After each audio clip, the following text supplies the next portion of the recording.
Imagine that you are a man named Jeremiah. You live in the land of Judea, not far from Jerusalem. Your ancestors were priests, so you know well the story of your God. And you also know the names of the empires that border your land. You know the stories of the Assyrians to the north. I'm imagining I have a map here, actually. So the Assyrians to the north, who have already come more than once, turning the villages to rubble, taking the people away to be slaves, even digging up the cemeteries and hauling off the fertile soil so that your history is gone and those who remain will die of famine. The Assyrians were a terrible people. So those are the Syrians to the north. You also know the story of the Babylonians to the east, who are challenging the power of Assyria and becoming a new superpower just as terrible. And you know the stories of the Egyptians to the south of you, who controlled this land long before your people arrived here, and who continue to demand tribute in exchange for protection from Assyria and Babylon. You know all of these empires want to control your land. And you also know the stories of the elite rulers in your own land, the priests and the kings and the royal officials who maintain their power through brute force. You know that the injustice and violence of the empires around you is found here with your own rulers as well. Now that you know who you are as Jeremiah, imagine that into this reality of current and impending violence, in the midst of this trauma and hopelessness, God appears and calls you to prophesy. Might you be a little reluctant? What if God were to tell you that before you were formed in the womb, you had been set apart for a specific purpose, that you had been appointed as a prophet, and not just any old prophet, but a prophet to the nations, these very nations that are breathing down your neck on every side? Might you want to protest that really you don't know enough, that you don't speak that well, that you are perhaps too young and immature for this weighty task? You might want to resist with every fiber of your being. And what if God reassured you by literally placing God's own words in your mouth, physically, by hand? I can't even imagine what that looks like, but that's what the text says actually happens. Would that be enough to reassure you? And what if God summarized your calling in this way? You are appointed over nations and over kingdoms to pluck up and to pull down, to destroy, to overthrow, and to build and to plant. Would that reassure you in any way? Or would that strike fear in your heart? To proclaim the pulling down of the mighty from their thrones, to announce the overthrowing of the powers of violence, to declare the destruction of the forces of oppression and death is, as we have seen recently, a dangerous thing to do. From the arrest, incarceration, and deportation of students in the U.S. who have written about the genocide in Gaza, to those academics turned back at the border for criticizing the president in social media posts, to universities like Harvard having their funding cut for daring to defy an oppressive government, to the journalists being killed daily in the Ukraine, in the Sudan, in the Democratic Republic of the Congo, and in Gaza. We have seen that calling out injustice, proclaiming an end to violence and rape, naming the death dealing that happens in high places, that is never safe. And Jeremiah knew that. He knew that it was dangerous to tell the elite of Jerusalem, that their structures of domination, which ground down the poor, were coming to an end. And once he had condemned the violence and injustice of his own leaders, he knew that proclaiming these same judgments on the empires that surrounded him was perhaps not the best way to make friends and influence people. And the other part of the message, the calling to plant and build, oddly enough, was no easier. I mean, imagine how people respond to visions of hope in our own time. Think of the climate crisis. I mean, people are much happier to believe that there's nothing we can do about it than to engage in the hard work of building and planting something new. Because there are people who are not interested in building and planting a new reality. Those, for instance, who are enmeshed in the systems of power. Those who are comfortably removed from the violence being inflicted. Those with enough money and status that they believe they will not suffer as a result of economic injustice or climate breakdown.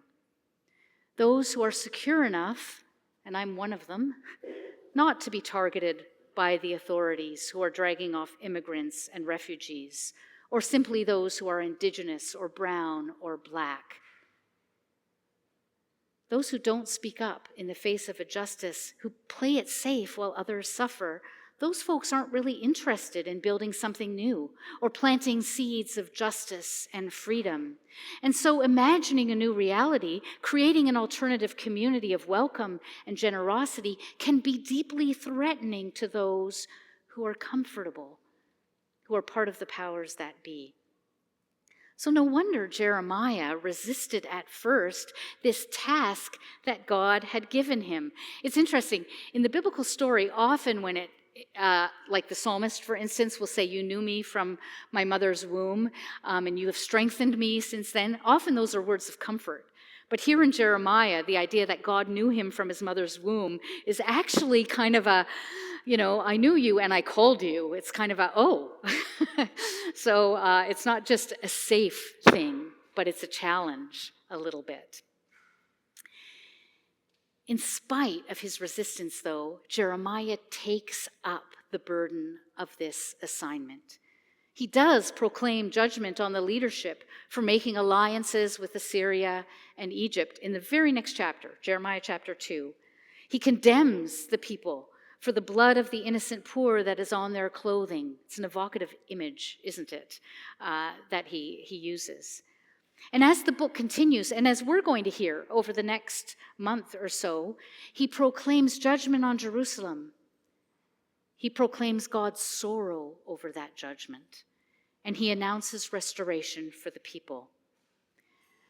So why does he do it? Why would anyone pick up the burden of this kind of prophetic task? Why would anyone proclaim judgment on the powerful, describe the ending of the status quo, and try to proclaim a vision of hope that seems really unrealistic and utopian, given all that surrounds us? Well, there's three reasons, I think. First of all, Jeremiah is preaching in the midst of a traumatized people, a deeply hurting community who have already been suffering at the hands of these foreign powers. The ending of the community that he is proclaiming is already underway. The powers of violence and injustice have been attempting to break apart every sense of community, any sense of flourishing, any sense of safety for the people of the land.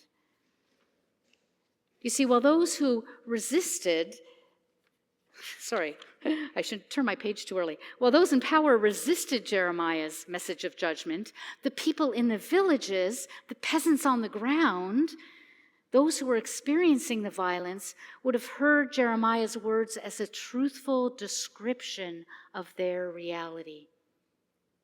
So Jeremiah takes up this task, first of all, I think, because he's called to speak truth into the lies of the powerful. And that means describing the destruction that they are engaged in. Second, in the middle of all this trauma and violence that the people have experienced, only the tearing down of the powerful, only casting the arrogant from their thrones. Only the destruction of the systems of death and domination can be a hope for those who are oppressed.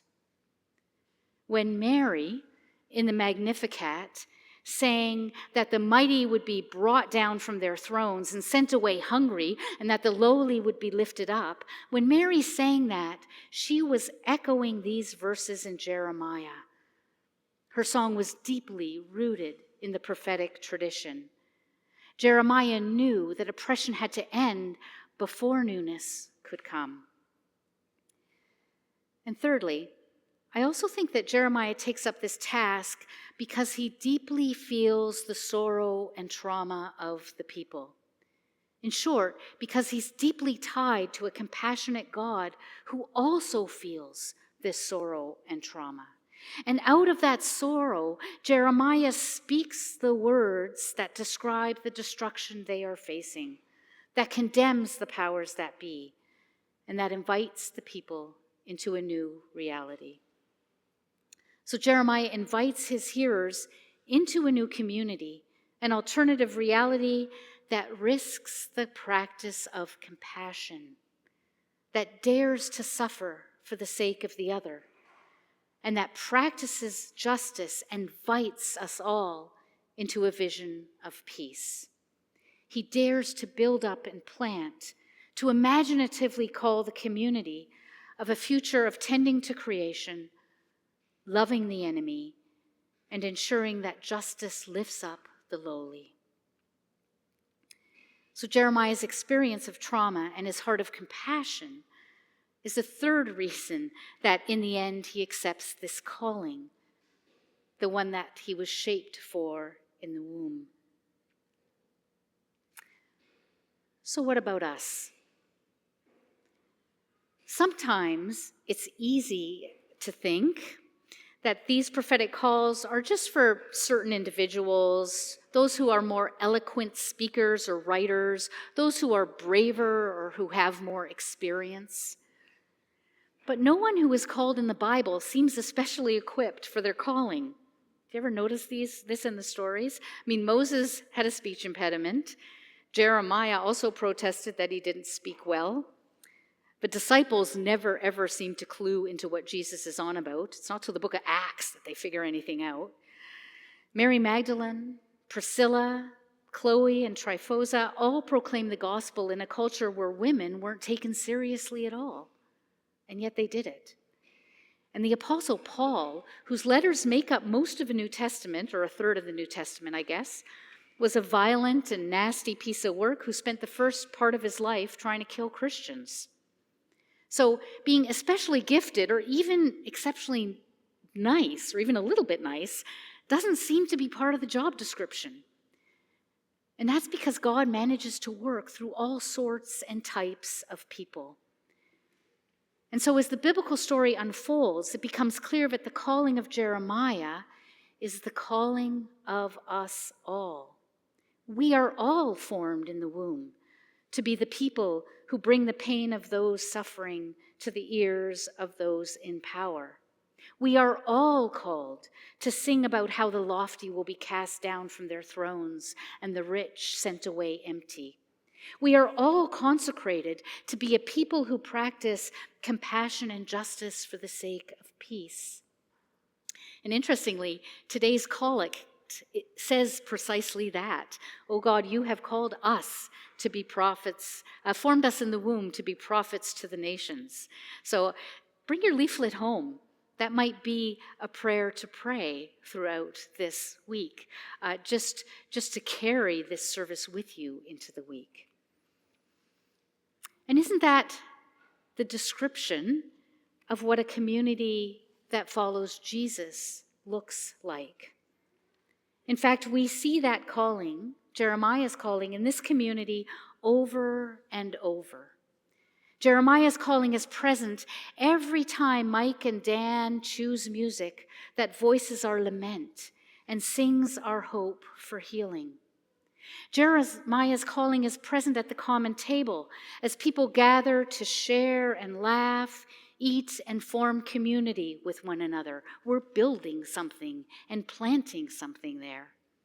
Jeremiah's calling is present every time someone writes prayers that lift up the pain of the community in our world while longing for healing and wholeness. Jeremiah's calling is present every time a small group of people stand in silent witness in front of the church, praying for peace. Jeremiah's calling is present every time someone writes a letter to our elected officials asking for an embargo on arms to Israel, as the Anglican Church Synod has asked all of us to indeed do. Jeremiah's calling is present every time we contact our elected officials pleading for more affordable housing or demanding an end to the mines that poison indigenous lands and waterways. Jeremiah's calling is present every time we name the violence being done to refugees and immigrants, to those in the LGBTQ+ community, and to those with disabilities. Jeremiah's calling is present every time we demand an end to the criminalization of homelessness, and every time we insist that racial profiling is unjust. Jeremiah's calling is present every time we create community and welcome for those who are most marginalized. Every time we dare to imagine a community where all people of all cultures, all ethnic backgrounds, all sexual orientations, all abilities, those who are poor and those who are wealthy, and those of all genders are welcome. Jeremiah's calling is present every time we write poetry, or sing songs, or draw pictures, or tell stories of that new world where everyone has access to healing, everyone has a home, everyone has enough to eat, everyone can live in safety and peace. One place where this is happening is there's a music teacher in Gaza who is teaching the children to sing melodies in harmony with the drones that are flying over Gaza. Taking the music of the weapons, the sound, the noise of the weapons, and turning it into music, a basso continuo to sing against. Jeremiah's calling is present every time we tell the children stories of a world where they are loved. They and all the children are loved. And Jeremiah's calling is present every time, as we will shortly, every time we take bread and wine, every time we give our yes to the Creator's invitation to be part of this new body, shaping a new world where all of us work to end injustice, all of us plant and build so that all can flourish. Amen.